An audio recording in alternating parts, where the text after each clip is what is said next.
অসমৰ সংস্কৃতিৰ পথাৰখনৰ বিষয়ে যদি ক'বলৈ হ'লে প্ৰথমে আমি কেইজনমান ব্যক্তিক সন্মান জনাই ক'ব লাগিব। জ্যোতি বিষ্ণুৰ যদি তেখেত দুজনৰ মানে মহান যিটো সংস্কৃতিৰ কাৰণে আমাৰ অসমীয়া বৃহৎ বাৰবহনীয়া জাতিটোৰ কাৰণে যি অৱদান ৰাখিছিলে সেইসকলক সন্মান জনাবই লাগিব। আৰু সেইকাৰণে সন্মান জনাই কথা ক'বলৈ বিচাৰিছোঁ স্বনামধন্য ভূপেন হাজৰিকাদেৱ।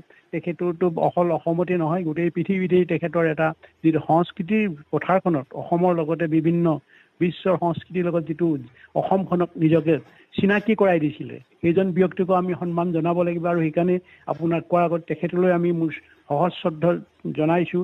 আৰু আজি আহি পৰিছে সিদিনা 19 তাৰিখে মানে ছিংগাপুৰত মৃত্যুবৰণ কৰা জুবিন গাৰ্গৰ কথাটো আহি পৰিছে। জুবিনে যিখিনি দি গৈছে সেইটোক আমি কেতিয়াও অস্বীকাৰ কৰিব নোৱাৰোঁ। আজি যি ধৰণে সংস্কৃতি বা বিশেষকৈ সংগীতত যিখিনি ভূমিকা ৰাখি গৈছে কিন্তু আমি স্বীকাৰ কৰিবই লাগিব। আৰু স্বীকাৰ কৰি লোৱাৰ কাৰণেতো আমি প্ৰথম দিনাখনেই আমি আমাৰ ফালৰ পৰা সমবেদনা দিছোঁ, শোকবাৰ্তা প্ৰেৰণ কৰিছোঁ। কৰাৰ পিছত এতিয়া আচল কথাটো আহে এতিয়া যিটো বিতৰ্ক হৈ আছে, বিশেষকৈ ইয়াৰ মৃত্যুটো বিতৰ্ক হ'ব নালাগিছিলে, হোৱাৰ কোনো প্ৰয়োজনেই নাছিলে। যদিহে প্ৰাকৃতিকভাৱে মৃত্যু হ'লহেঁতেন, অপৰিপক্ক বয়সত মৃত্যু হোৱাৰ কাৰণে আৰু এটা বিশেষ জেগাত বিশেষ মানে এটা পৰিস্থিতিত মৃত্যু হোৱাৰ কাৰণে এটা বিতৰ্কৰ সৃষ্টি হোৱাৰ কাৰণে আজি মানুহে বিভিন্ন ধৰণৰ প্ৰশ্ন কৰিছে, বিভিন্ন ধৰণৰ ইজনে ইজনক লৈ সিহঁতৰ তৰ্ক যুদ্ধত হৈছে, বিশেষকৈ ৰাজনীতি নেতাৰ মাজতো হৈছে, অন্যান্য সাধাৰণ জনগণৰ মাজতো হৈছে। যিসকলক আমি যি ধৰণে মান্য অনুসাৰে দিব লাগে আমি সেইটো সন্মানটো দিব লাগে। জুবিনক আমি দিব লাগে, যিসকলে যুৱচামে মানে যিটো কৰিছে যিভাৱে।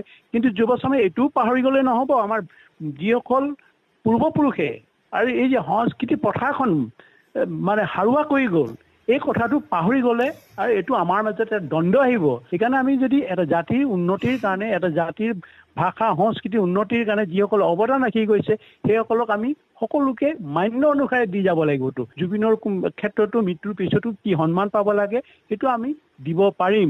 আৰু ইয়াকে নকৰি যদি আমি আমাৰ নিজৰ যিসকল পুৰোধা ব্যক্তিৰ মাজতে আকৌ তুলনা কৰি যদি আমি কৰি থাকোঁ তেতিয়াহ'লে বেলেগ এটা ইয়াৰ মৃত্যুৰ আৰু এটা বিতৰ্কৰ এটা সৃষ্টি। আমি এইটো বিতৰ্ক কৰিব পৰা নাই আৰু কৰিব নাযাওঁ। জুবিনে অপৰিপক্ক বয়সত কিয় মৃত্যু সাবটি ল'ব লগা পৰিলে, এইটো হৈছে ডাঙৰ প্ৰশ্নবোধক চিন। জুবিনক আজি যুৱচামে যেনেকৈ চিনি পায়, মই 90 দশকৰ পৰা চিনি পাওঁ তাক। সিদিনালৈকে মই কথা পাতিছোঁ, সেইকাৰণে কিছু কথা ক'বলৈ ওলাই আহি আছোঁ। কাৰণ এতিয়া বিতৰ্কৰ এনেকুৱা ধৰণৰ তুংগত হৈছে মানুহে নিজৰ কাম বন এৰি বিতৰ্কত সোমাই পৰিছে বেছিকৈ, যিটো নেকি কৰিব নালাগে আৰু এইটো কৰি আছে। প্ৰথম কথাটো হৈছে জুবিনৰ কেনেকৈ মৃত্যু হ'ল সেইটো সকলোৱে কেনেকৈ ছিংগাপুৰত সাঁতুৰি থাকোঁতে মৃত্যুবৰণ কৰিলে সেই কথাটোতো সৰ্বজন বিদিত। এতিয়া কাৰণ হ'ল জুবিন কেনেকৈ পালেগৈ তাত, জুবিনে পোৱাৰ আগতে কি প্ৰতিকাৰ অৱলম্বন কৰিব লাগিছিলে সেইখিনি কৰিছিলে নাই, সেই গোটেই বিষয়বস্তুটো মানে ধৰক ঘৰৰ পৰিয়ালৰ যিসকল সদস্য আছে আৰু যিসকলে ওতঃপ্ৰোতভাৱে লাগি আছিলে বা মানে এই তেখেতৰ জুবিনৰ যিটো স্বাস্থ্য অৱস্থাৰ বিষয়ত আৰু যোৱাৰ আগতে কি অৱস্থা আছিলে সেইটোতো এতিয়া লাহে লাহে সকলোৱে জনা হ'ল। কথাটো সেইকাৰণেই কৈছোঁ যে প্ৰথম জুবিন হৈছে এটা 50 বছৰৰ ঊৰ্ধৰ এজন প্ৰাপ্তবয়স্কৰ পুৰুষ আছিলে, ভাল শিল্পী আছিলে, ভাল গায়ক আছিলে।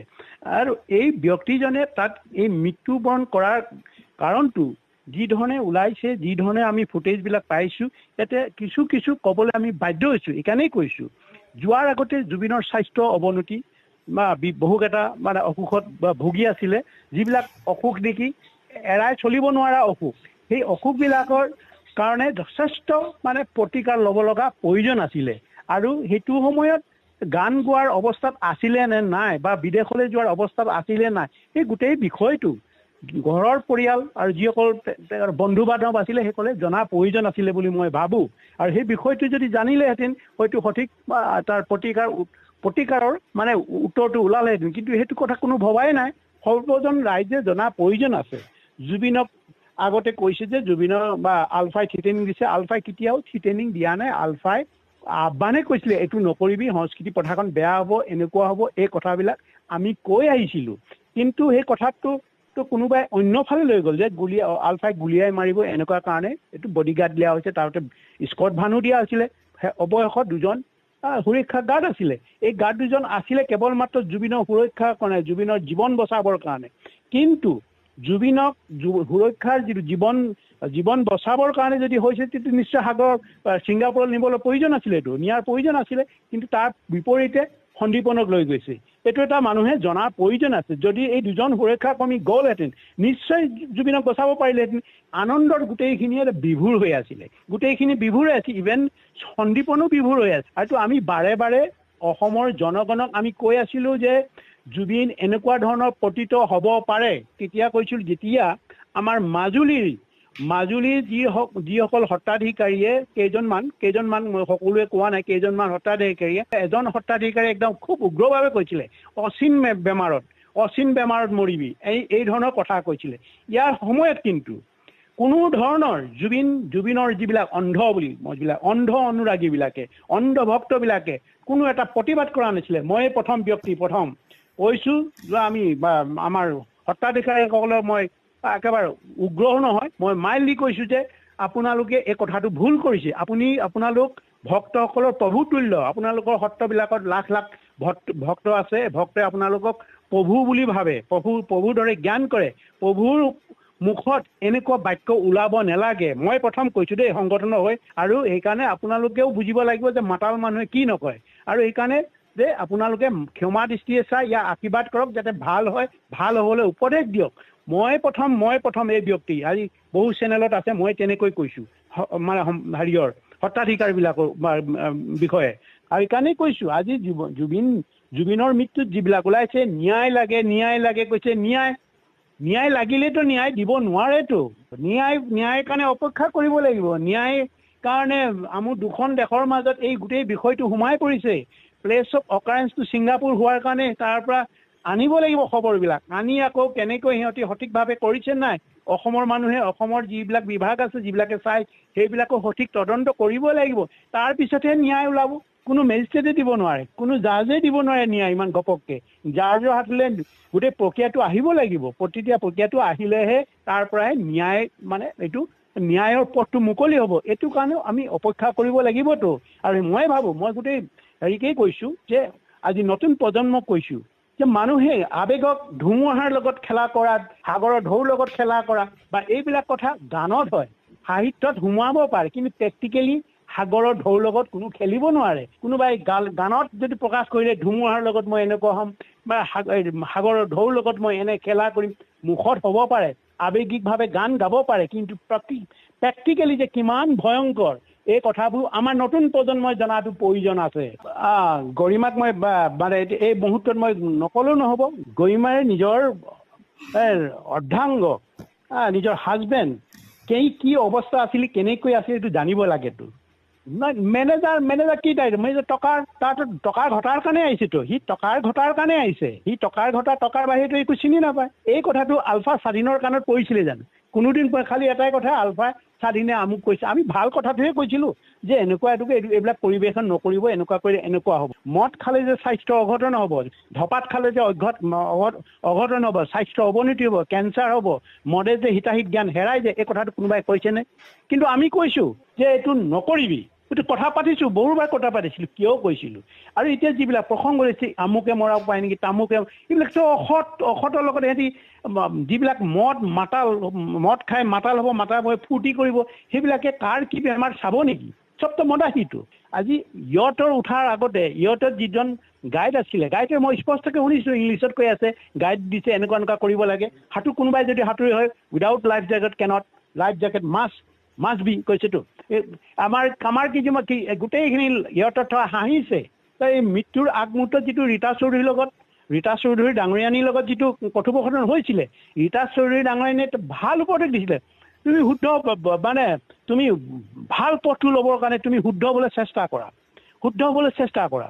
শ্যামকান্তত সি যি কাম কৰিছে, যি অসভ্য কৰিছে, ৰঙালীত যি অসভ্যালি কৰিছে, মদ খাই মাতাল হৈ যি ধৰণে কৰিছিলে, গোটেই একেবাৰে পুৰুষবিলাকে ইজনে সিজন চুম্বন কৰা যি দৃষ্টি দেখিছিলোঁ, সেইটো দেখি খুবেই গৰম। কাৰ পৰা হ'ল, কিহৰ কাৰণে হ'ল? বিজনেছ মেণ্টেলিটি সোমাই গ'ল। জুবিনৰ সোমালে না কাৰ সোমালে, জুবিনক কোনে পৰিচিত কৰিলে বা কোনে উৎসাহিত কৰিলে আমি নাজানো। কিন্তু এই মানে বা সংগীতত যেতিয়া বিজনেছ মেণ্টেলিটিটো সোমাই গ'ল, তাৰপিছতে এইবিলাক হোৱাৰ পৰা হৈছে। আকৌ তাক মদ খোৱাৰ পৰা কোনো বাধা দিয়া নাই।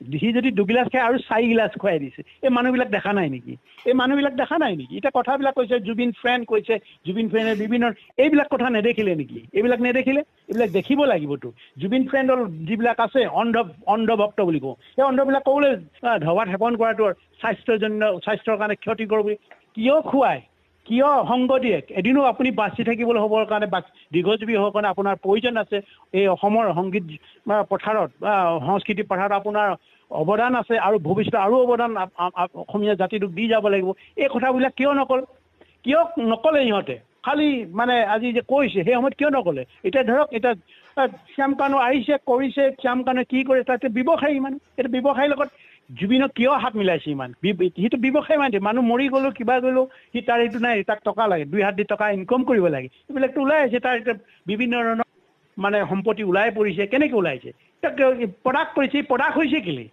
জুবিনৰ প্ৰডাক্ট হ'ল কেলে জুবিন প্ৰডাক্ট শ্যাম কানু প্ৰডাক্ট কিয় হ'ল জুবিনৰ অকল জুবিনৰ গৰিমা আছিলে কিয় দিলে প্ৰডাক্ট হ'বৰ কাৰণে তাৰ নিজৰ সহধমনী কিয় সহধমনী প্ৰডাক্ট হ'বলৈ দিলে আচুকো কৈছোঁ অকল ন্যায় বিচাৰিলে নহয় ন্যায়টো আহিবই যাৰ যে কি দিব গোটেই বিচাৰ কৰি এটা ন্যায় এদিন পাবই কিমান মহাত্মা গান্ধীও পাইছে বিভিন্নজনে পাইছে ন্যায় দিবই এই যদি প্ৰকৃততে কোনোবাই হত্যা কৰিছে কেনেকুৱা হৈছে দিয়ক আৰু এই উশৃংখল কৰিতো লাভ নাই উশৃংখল কৰি লাভ নাই ওলাই আহক ধপাতৰ বিৰুদ্ধে ওলাই আহক চিগাৰেটৰ বিৰুদ্ধে ওলাই আহক মদৰ বিৰুদ্ধে ওলাই আহক নিচাজাতীয় দ্ৰব্যৰ বিৰুদ্ধে ওলাই আহক আচু হওক জুবিন ফ্ৰেণ্ড হওক মদ খাই জুবিনৰ মানে সমাধিস্থলত তাত মদ খাই ৰাতি 2-3টালৈকে চিঞৰা এই কালচাৰটো নালাগে জুবিনক এই ধৰণে সন্মান দিব নোৱাৰে জুবিনক ভালকৈ সুস্থভাৱে জুবিনৰ গান শুনিলেই জুবিনক সন্মান কৰা হ'ব জুবিনক ঘূৰাই নাপায় কিন্তু গান থাকি যাব গানবিলাক তাৰ যিবিলাক সৃষ্টি আছে সেইবিলাক